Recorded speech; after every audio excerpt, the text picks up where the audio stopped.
I'm so very excited to have Dana Pierce on my podcast today. We connected with Dana when I was homeschooling her two kids back in Canada, which was, I think, more than 7 years ago, or approximately around that time. And since then, she has grown. She has become this really fierce, beautiful, open, uh, gentle, but also very, very grounded and very much like she now describes herself that she is a woman who desires and she's a woman who allows others to desire, other women to desire a lot from their lives. So today we're going to talk about her business, about her journey. We're going to dive deep into relationship and the most important with the relationship to ourselves. Enjoy this episode and stay tuned for Dana's book that is coming out in spring 2024 and connect with her on her website, which is in the show notes. Enjoy. How have you been since we last talked? Because I think a lot has changed. In what way? It's interesting that you say that. I'm Um, curious what well, your I think observations are. well, the thing about coaching, I don't know, I hardly ever go on Facebook to be honest. And when I saw Yeah, your post, I'm like, I'm quitting coaching. I'm like, okay, there's something big emerging. something juicy there. There's Well, I definitely guess something. quitting and just changing what I'm doing, changing how I'm approaching it. So I took a bit of a break myself. I went off social media for gosh, almost a year, and just really was looking at my business and I know what I love to do, and I love to help people. That feeds me. That's my purpose. That's my why. I absolutely love helping people. And the way that the coaching business is laid out and the way that you're supposed to or should market yourself and all the things. And I just got tired. I felt like I was running in circles over and over and over. And so I sat down and I got really, really, really real with what do I want to do here? What do I want to get out of this? How do I want to show up in the world? How do I want to help people? What feels good for me in my life as well? Because as you know, I've got three kids, three strapping teenagers at home now, and life Yeah, doesn't not kids get anymore, teenagers. well, they're not, and they need you just as much, just in different ways. So I sat down and a big part of my whole is desire. It's around desire. Like, what do we really desire? So I sat down and so I sort of turned the tables on myself and said, okay, what do I really desire here? What is the life I really want to co-create for myself, for my kids, for all of it? And I sat down and I just wrote out like all of the things. One of them is the idea of doing long-term programs. Great. I get the concept, love it. Nothing wrong with it. It's not for me though. I don't want to sit and hold somebody's hand for 6 months or a year. And I know that sounds awful, but No, but that's amazing that you can say that out loud, being in the same train as everyone else. Oh no, but this is the no. must. And my magic, and I kept hearing it from people around me all the time, is like, I'm really good at going in deep fast. And I build trust quickly with people. They know that they can trust me. They know that they're safe. I go in fast and I can see, having experience and also just my own personal intuition, I can see pretty quickly what's happening for somebody. So putting those things together, it was like, no, I'm much more interested in doing like half day retreats or full day or weekend retreats with people where we can really dive in instead of a 60-minute call on a Zoom, right? Not that there's anything wrong with Zoom. Love Zoom too. um, and I started just looking at all sorts of other things. I do energy work. I'm a Reiki master. I have all of these tools in my toolbox. And yes, you can do distance Reiki, but it's not the same as having a client right there. So, I wanted to get literally, I wanted to get my hands on my clients. I wanted to be able to just really step into it. So long-term programs, I don't know, there was a whole bunch of things. I also look at this beautiful place that I live. That's what And I was thinking. Who wouldn't want to have a day retreat, a week retreat? right, to come Yeah. down and enjoy this stunning, and it's a very healing energy down here. It's a Mm. very clearing, healing energy where I live. So I started kind of just putting all that together and then, present that as my offering to the world, if you will.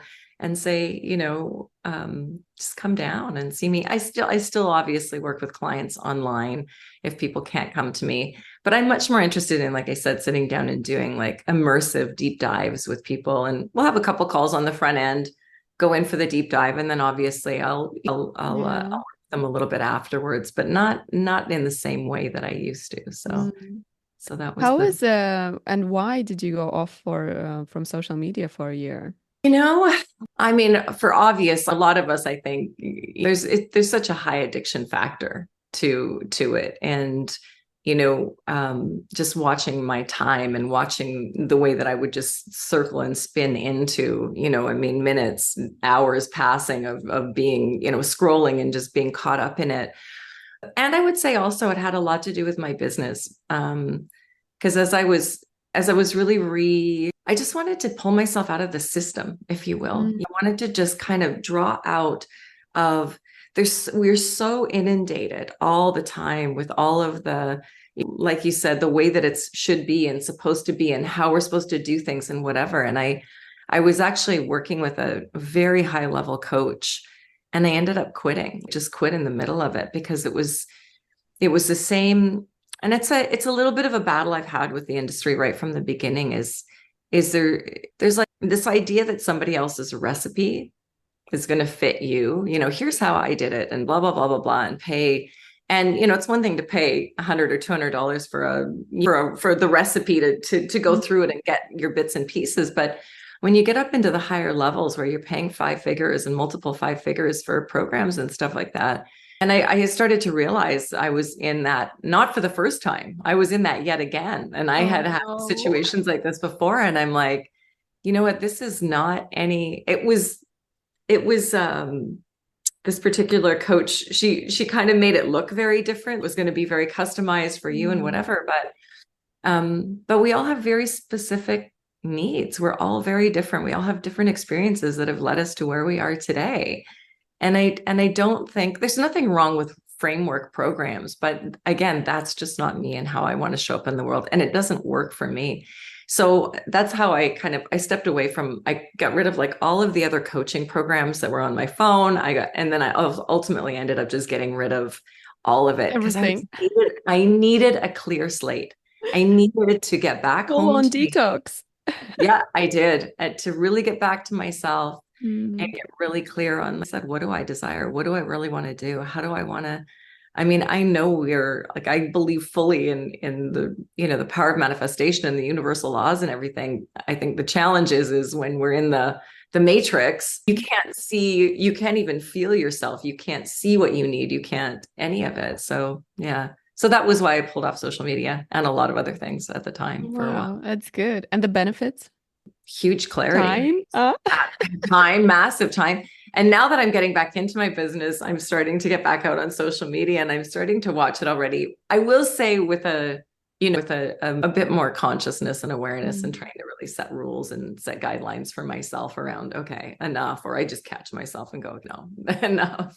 I'm also hiring out some of it because, again, Mm. I watch myself get in there. And yeah, I want to be personal and respond to people personally and stuff, but the rest of it, I really don't want any part of it. So I'm going to hire out a VA to do a lot That's of my social perfect. media stuff. But That's yeah, amazing. yeah, yeah, I No, think it's really great to hear that, because also when you were saying, hiring a coach, you don't come from a you don't have you don't come from a background that you need any coach. Because many coaches are teaching how to do great business, how to strive for a luxurious lifestyle. You have had that. You're looking for another thing. And I was just reading through your website as well. And it's like, this is so perfect. You just described that situation when you have everything, and you truly had everything. It's not like, oh my gosh, I'm trying to feel that I have everything. You had everything. You had your closet full of clothes. You had beautiful home. When I met you in Whistler, oh my gosh, that view. I was going to say, you know it firsthand, right? Because you were there, Yeah. you're part of it for sure. Yeah, doing your sports and having your routines and everything. And then from the outside, you can never tell what's going on inside. And you have that journey and you have something unique to offer, not the other way around, like, let's go there and then you will be. Yeah, It's like, let's hey, I've chase been the there. dream. Let's chase the dream, and then Mm. figure out once you get there that, oh, hang on a second, this isn't going to fill me up. Yeah. Yeah. But for you, it's another, like this unfolding is not really the word I'm looking for, but like kind of peeling the layers from the other side. When did you come to that decisions like, okay, this is not fulfilling me. I'm going in another direction. I have all of those things and I have that amazing lifestyle, but no, it's not. Like, what was that? Like do you remember the situation or the moment you were at? Yeah, I love that. So great question, and great lead in. I'm writing a book. Oh, Yeah. congratulations. Amazing. I'm We're just so getting started. I've got the outline done. It should be out and published in, my goal is 6 months. So it should be out by mid to late spring next oh, year, 2024. So I'll have to come back on. We'll have to do another one. yes. And it is so okay, to answer your question. I would say there wasn't a moment. There wasn't like one defining moment. And my book is actually about the turning points in our lives, right? And we have, certainly in my life, I've had many turning points. A lot of people think of like one turning point that just changed their whole life. Well, I've had many. I've had several. Um, and and the book's also about the pendulum swing, how we swing the pendulum from one side to the other. And as I was coming on the call today, I was thinking about this. I really did swing the pendulum. I grew up very lower middle class in Alberta, Canada, in kind of a blue collar city. I ended up moving to Vancouver when I was in my early 20s. I met my then husband when I was in my late 20s, about 27. Married him. We built a staggering life together. We built private jets. We had, the luxury yacht trips in the Med. We were doing. You were there for some of it, so we were doing it all. We had the multiple multi-million-dollar homes in Cayman Islands and here and there and wherever. And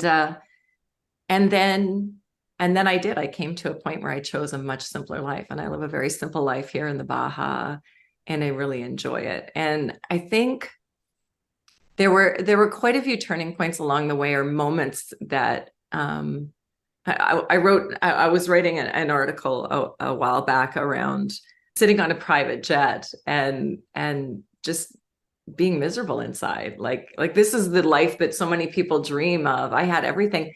And I think that was part of the challenge that I had, was I kept trying to tell myself that story instead of actually just leaning into the discomfort and the unhappiness of what was actually happening for me in that moment, what was going on for me, instead of actually getting rid of the social media, taking going off grid and just really, really diving into it.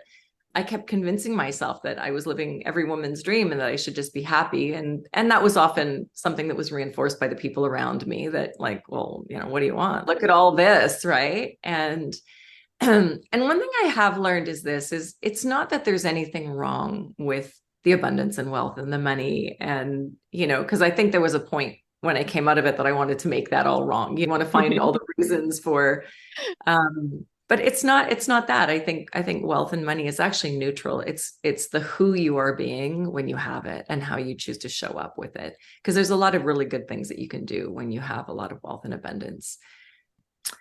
But I would say, yeah, I was not happy inside. And I realize now, and as I go through um as I go through my book, it's a really beautiful journey of I would say coming back home to myself, finding that center point. I had a lot of dysfunction growing up. There was a lot of abuse and a lot of dysfunction growing up. And I now realize, after having left my marriage and kind of taking that space and really coming home to me, I realized that there was a lot of pendulum swinging that was going on in my life, and they were just survival strategies. I was actually in survival. There I was living in that staggeringly beautiful lifestyle. And I was in survival mode. And it wasn't that I wasn't just not happy. I was literally in survival mode. And I would just take certain adaptations that I had as a child, and I would place them into where I was. And it didn't matter how much money we had. It didn't matter. And it came, a lot of it was around safety, just not feeling safe, not feeling secure. And it wasn't my previous husband, it wasn't his responsibility necessarily to make me feel safe. But you can imagine in a lifestyle like that. What I found that was really interesting is the bigger our lifestyle got, because when I met him, we grew it together. We started, at a lower place and grew it together. But the bigger the lifestyle got, the scarier it became for me, because it was this huge. There was just so much, and I remember waking up every morning thinking, okay, if something happens to him, how am I going to manage all this? Oh, wow. Yeah, It's a lot to manage. But it was a lack belief. It was a fear-based lack belief that I had from childhood, from a Do you lot think of. if you have done, I don't know, inner work or found a teacher or a tutor or coach at that point, would have that dissolved, or did you need to have those change of environment, circumstances, in Mexico or all this? Yeah, that's a really good question. Because in some ways, that's kind of how I support a lot of the women that I work with, is I bring a very curated experience to it. Like I've already been there, done it. I've gone through the steps. I've gone through a lot of the stuff. I will say this, that's really interesting, because there's such a lean towards spirituality and spiritual life. And I picked up on, halfway through my 20-year marriage, I picked up on, and maybe even earlier, I picked up on, I started working with a spiritual group, a couple teachers whom I absolutely love and adore. And I was devout. I would get up at 5 a.m. I was probably like this when I knew you, or when you knew me.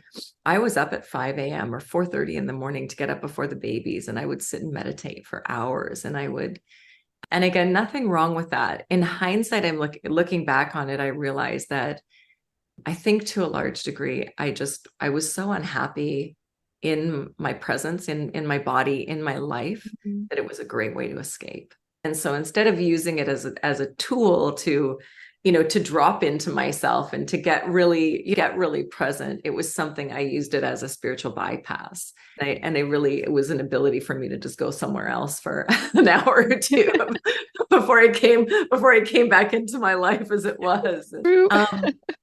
So to answer your question, I do I often look at that too. Like, I think I say that in my website, is like, do you need to leave the marriage to come into this place in yourself? I don't think so. I do have evidence that, of a lot of women that I've worked with, and I think it can work both ways. It depends on the circumstances, right? And it depends on a lot of dynamics in the relationship, in your environment, in your community, in your circumstances. I think so I think you can do both. I again, the whole point of my book too is like the extremes. That's my personality, is I swing from one way to the other. So I did have to pull out and just come back to myself, go it alone. I had lost I'd lost a lot of parts of myself. I just didn't even know who I was near the end. And I didn't know how to navigate coming back into those places in myself. And this is something I hear from women all the time. And whether it's, jobs, like corporate jobs that they're in, or relationship, or, I think there's a lot of women run very fear-based. And we come in and we're in survival strategy right from the get-go. And I mean inner. I don't mean like it looks all great in the world, right? It looks all great in the world, but it's more like it's almost like a PTSD that we just kind of come in with, and we make decisions based on that versus making decisions that feel really good intuitively and in our hearts and whatever. Yeah. Beautiful. I love that you're leading this journey for other women, because it's so needed. I've always said that I think women should, at some part in their lives, they should live alone, because only then you come from your parents' house into your husband's house. And I remember myself Yeah, when I lived Yeah, in Vietnam, I was like, "Oh, this is who I am," because I lived by myself. I didn't know if I want to eat and then wash up the dishes straight away or just leave them for the whole day, because I was always thinking about the others. And right. it's what you're saying is that because I grew up with a mom who wanted to do things in a certain way, which is normal. We all grew up with parents, right? Sure. Here's how you And do it. This is yeah, that's how you do it. right. This is how you do it. And then I was this summer in a 10-day Vipassana silent meditation, and oh my gosh, how many things it brought out. Because I thought, well, it's just all fine. But then I realized I'm again in the same thing. I'm like, oh, well, I would, wake up 6 a.m. and then dance, but well, I might be too loud for the other person. Oh, I might do this. No, but and those tiny little things, they add up till what you're saying, like you're unhappy. You're just like this kind of like, it doesn't feel like home. It doesn't feel free, but it's just me. And like Just, resentful in your own life. No yeah, matter how beautiful it is, no matter where you are, no matter what you have, you're resentful in your own life. Beautiful. Yeah. yeah.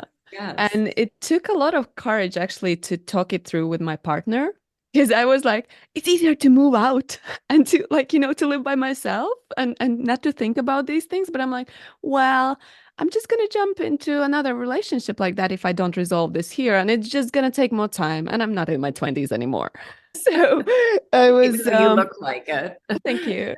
But yeah, it was like, okay, well, I can leave things. And I repeatedly, like, I asked myself these questions. If I was alone, would I do this? Or what would I do? And it helps me a lot when I'm in some rush in something where my thoughts and my actions are automatic. And yeah, so anyone who is listening, take the time.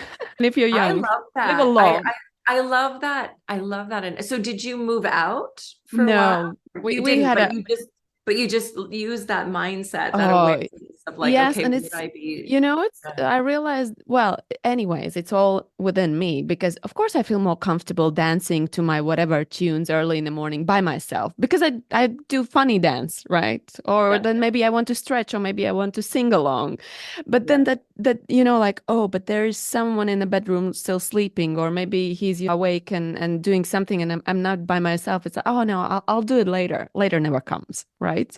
And it's just it's like, okay, I have to bring out myself. And then you realize you do those things, and it's like the other person doesn't care. It's just like they love you anyways. right. But it's I within love that you, how I love how each time you said that, your whole energy just shrinks in, oh like when you're yeah, saying, it's like, like the oh, and little then I'm cage. going instead of, oh my gosh, yes. And it's It's it's on daily interesting. basis. When I started my, when I kind of, you had asked like, what was the turning point for me leaving? I Mm. mean, I would say the turning point was a realization that I wasn't happy. And actually, I did have kind of an epiphany I was driving down from Whistler one time, so it was in that time frame, Mm. and I had a very clear message from source that said, if you do not change something, you're going to get very sick. Ooh, Very clear that's a message, because harsh one. I could feel it building in my body. I could feel stuff going on. And I was like, no, this is like the tension and intensity. But that was like the very scratching the surface beginning Mm. of, and then, and then by the time we got down to West Van, I guess it would have been probably a year and a half later, and we were going to counseling, and I had said to him, I didn't need to escape my life and go on a retreat or go somewhere to get away from it. What I said to him, I said, I can you please go stay at the apartment downtown that we had because of Whistler, right? Mm. We had and I said, can you go stay there during the week and come back on the weekends? Like, I just want to be in my space with my children, making my decisions, knowing what's mine, claiming me, da, da, da. And that was again another turning point, because that didn't go over very well at that time. I don't think he understood. Mm. And it brought up a Yeah, lot of fear for him around I'm that. not sure how to explain it to the other person because we work both from home. So I have Yeah. had this Oh, conversation. And I'm yeah. like, it's easier to pretend to be a dragon when he opens the door and I'm like, I'm working even though I'm not. It's just like I Yeah. want to be here by myself My sometimes. space. And I never realized that I do need a lot of space. I do need a lot of this alone time and I need it at home. not somewhere else. Because I had been thinking, I was like, well, I could have an office, but I'm like, I don't want, it wouldn't resolve the issue. I want to be where I can be calm, where I can sleep on a sofa or where I can walk around naked or whatever, just my space and my home. And I was like, but how does this actually can work out? Like, how many people are, well, most of the people are married and live in a, some sort of relationship. This feels very like, how do they dissolve? What do Yeah. they do about it? So I love this because one of the things that I've learned along the way is that in we're socially conditioned differently, men and women, but we're also wired differently. Men, believe it or not, don't think about those things. They Oh, no. really don't. And not to say that they're not considerate, they just don't. It's not even on their Mm, mind. They would just get up and make noise and do whatever they need to yeah. do. And it would just This is they're what just I'm learning from this is him. they're just raised to go forth in the world and conquer. Do you know what I mean? And Yeah. it's not about, and of course tribally, I'm sure you know this, tribally as women, our job has been, and I think in many ways still, it's still in our DNA. We have vast reticular activating systems. Like, we are always watching the whole environment. The kids, okay, in the tribe, we would take care of the elders and the children and this, and we had to feed and do the laundry, and like we're multitasking, and we got to go pick the berries, and we got to go, you know what I mean? They're doing all this stuff. Everything. The men go hunt. That's what they Hmm. do. And it's like, that's great. And so, yeah, so it's very true. And it's a very good point. I think it can be very challenging to do in it. I think it's and I'm curious, when you were saying that, I'm curious, was that awareness that you have of yourself, like when you in this relationship now, like that you have the awareness, was that brought on because you have spent, and this is an assumption because I don't know for sure, Mm. have spent quite a bit of time on your own? Because I know you've traveled a lot, so I feel like you've spent quite a bit Yeah. of Yeah. that independent solo time. And then so you had something to compare it to, I guess, is kind of where I'm going with that. It's well, I noticed it first in some of our trips together because I had always had a dream. Oh, like the perfect partner, the perfect trips together. And I go on a trip, so I'm like, this doesn't feel that exciting. And then I was like, I think the traveling wasn't about traveling. It was about me being by myself, with myself all the time, having the best time of that was it, me, myself, and I, Beyonce. Because then, like, you go to another country, nobody knows you. You can be truly whoever you want to be, whoever you decide that day to be. If you want to be happy, you're happy. If you want to be sad, you're sad, and you're truly by yourself. And I never realized that it has given me that thing, that relationship to myself. And then, when you get in a relationship and your relationship with someone else, you give that time to them. You give the time, the attention, everything. You're like, I don't want to share anymore. And I think there was that inner part of it was like, I don't want to share anymore. I want to do things by myself. And Yeah. I somehow tried being a nice girl to be like, oh, I'll go to London for a weekend. There's something. Oh yeah, I'll come with you. I'm like, shit, damn it. But I wasn't till consciously aware of I need to go by myself because I would have communicated that. I would have just said like, no, this is my trip for myself. So, like we go there, we do this, do that. And it's like, but the feeling, it's not there. I don't feel anymore. It's not like I love the person, I love the life we're creating, but I'm like, there's something off. And then, yeah, in the 10-day meditation, I was like, wow, the time with myself, my space, my things. And yes, I think it's also because I've spent so much time with myself, but it's been the basis of having that relationship and the good life with myself. Because I feel great alone. I feel Yeah. just fine. It's just amazing. Like, Yeah, I can relate to that. There's a mm, part of me that wonders if would ever want to have somebody live with me again, because I enjoy it. I love what you were saying about travel. So that's really interesting. So what was coming up for me when you were saying that is that it sounds like when you would go to these other places, you got to explore different parts of yourself. You got to show exactly. up, and you got to be whoever you wanted as yourself, but you got to Yeah. kind of explore all these different parts of yourself. And this is so much what happens this is something that really happens in relationship, is all of a sudden when somebody else, and we do this, we will do this with family and other things too, but when there's somebody else there, they expect us to be a certain Mm. person or a certain way. And so sometimes we shrink ourselves and limit ourselves to showing up like that, how they, The as expectation. the Monta that he knows you Yeah. to be. Well, then, Yeah. and it can really diminish that freedom and that ability to, it's sort of like, and it's a little bit different, but it's sort of like sometimes when we go home to our parents, our home, even as adults, all of a Yeah. sudden we become that child again. You know what I mean? Become that different person Exactly. that, because that's the expectation that they have of us. And so we want to show up to that. We want to show up to the, and it can feel limiting. One of the last chapter in my book is around boundaries.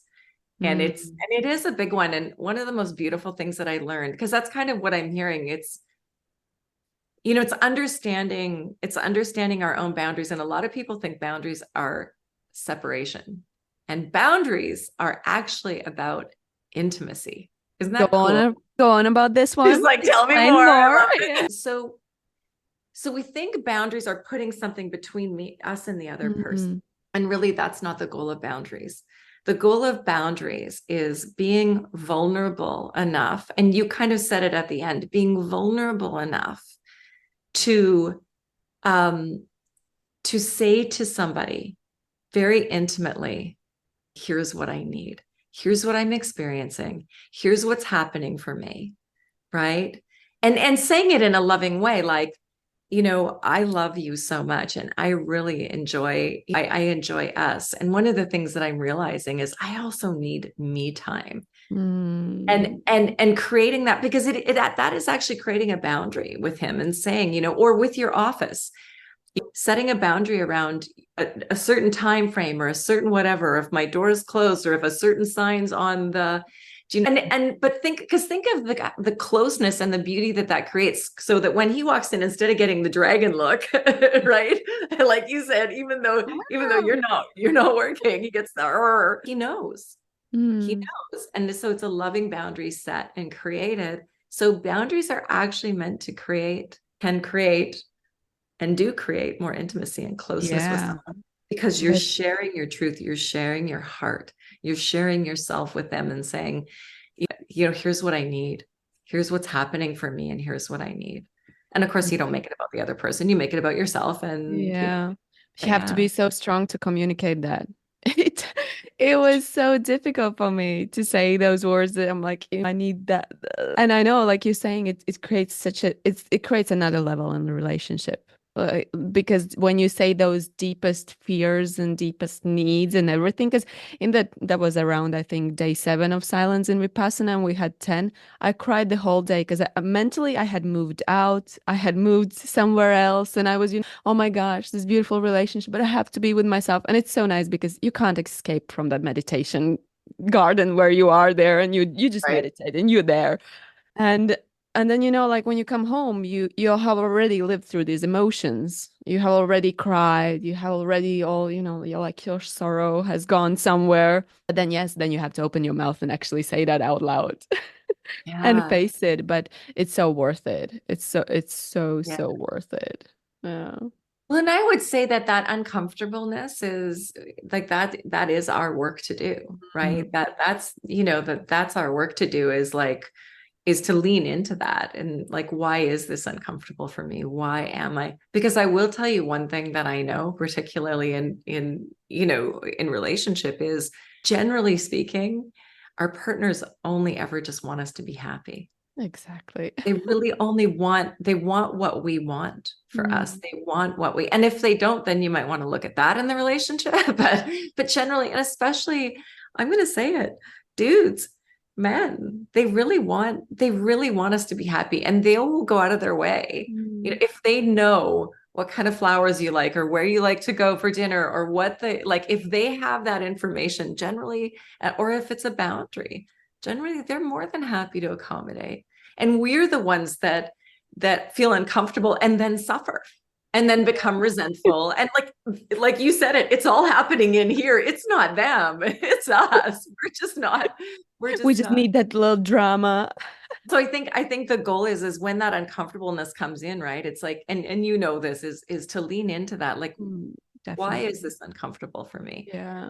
And Like, spend some time on it. because like you said, the flip side of it is resentment, the dragon, the, Mhm. potential issues in the relationship that you don't want. You want love. You just want Yeah. goodness and love there.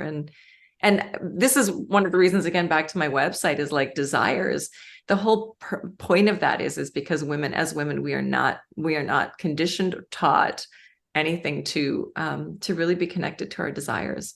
Mm. We're very much conditioned to serve, to be nourishing of others, to be aware of others, to be doing for others, and not super connected. Men are super connected to their desires because they have to go out and conquer in the world. You know what I mean? So they have to really know who they are and know what they want and go get it. We're taught to Let's kind of see shoot what's down a little bit, around. just like, yeah, okay, well, I, or stand beside someone else and their mm, desires, right?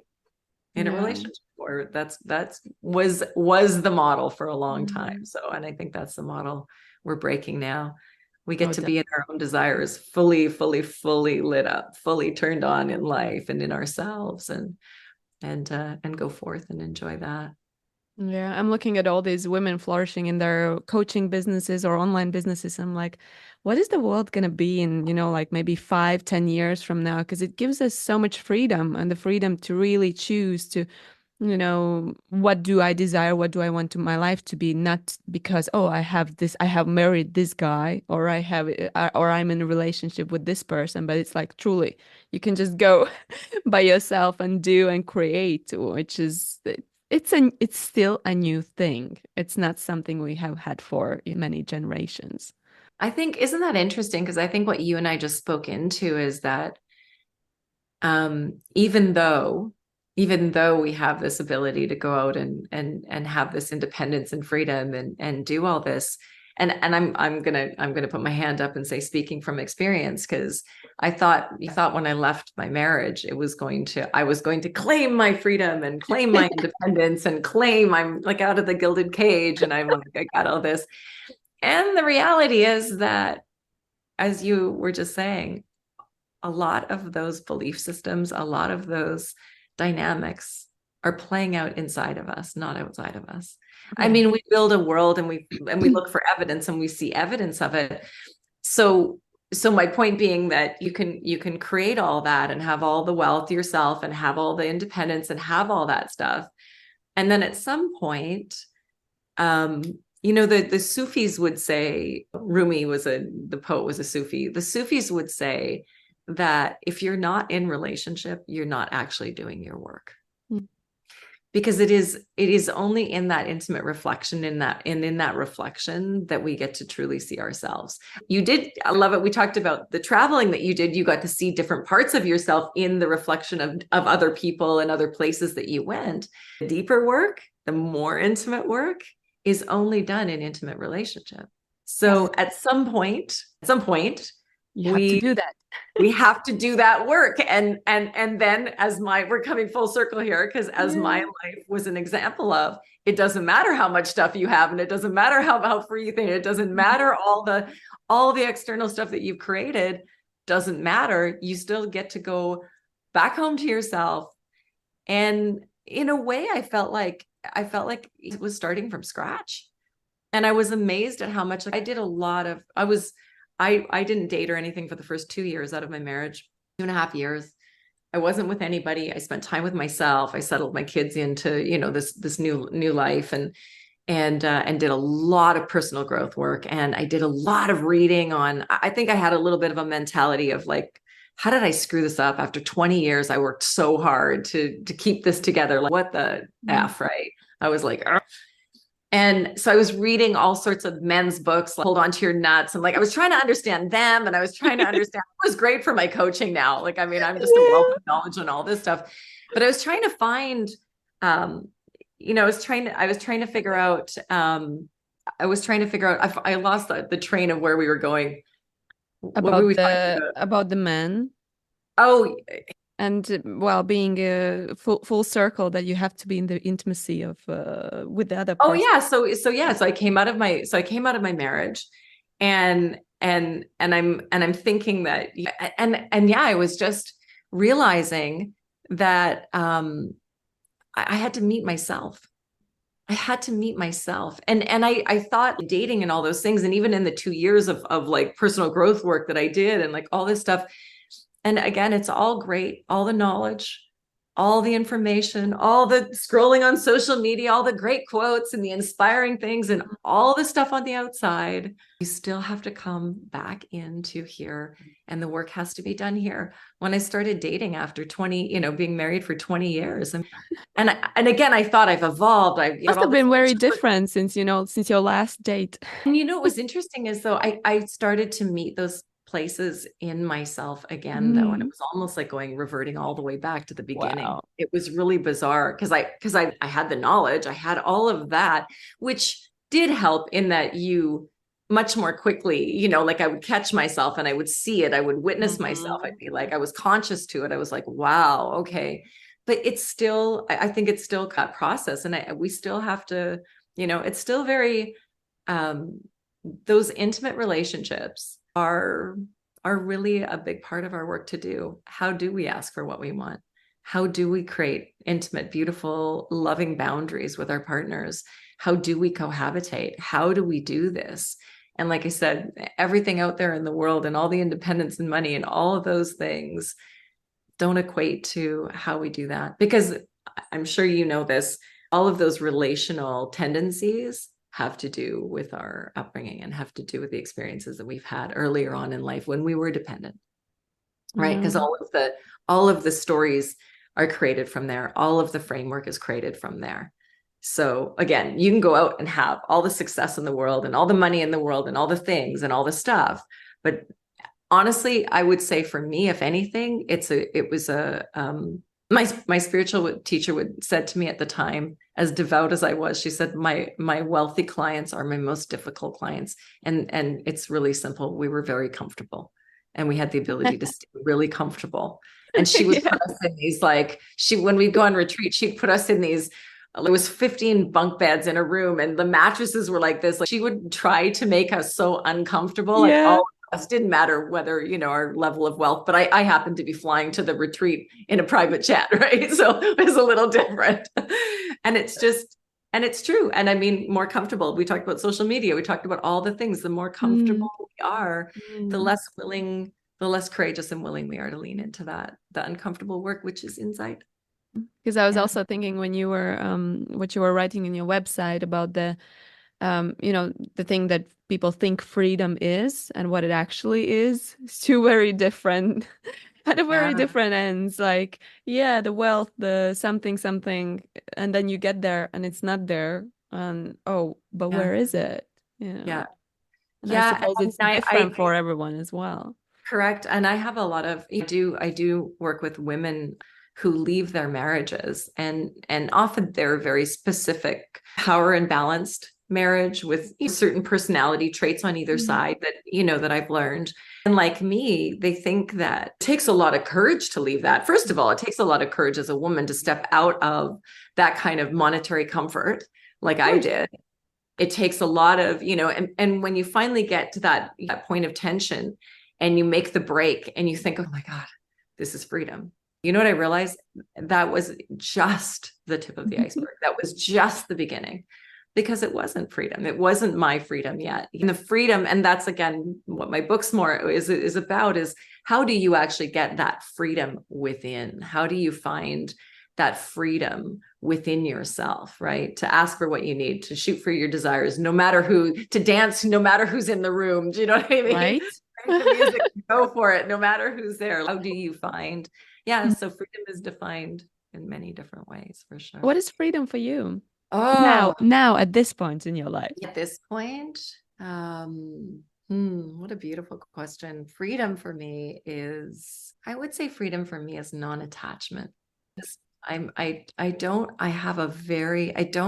attached to things. I'm not attached to things having to be a certain way. I don't have high expectations. I have goals, I have visions, I have desires.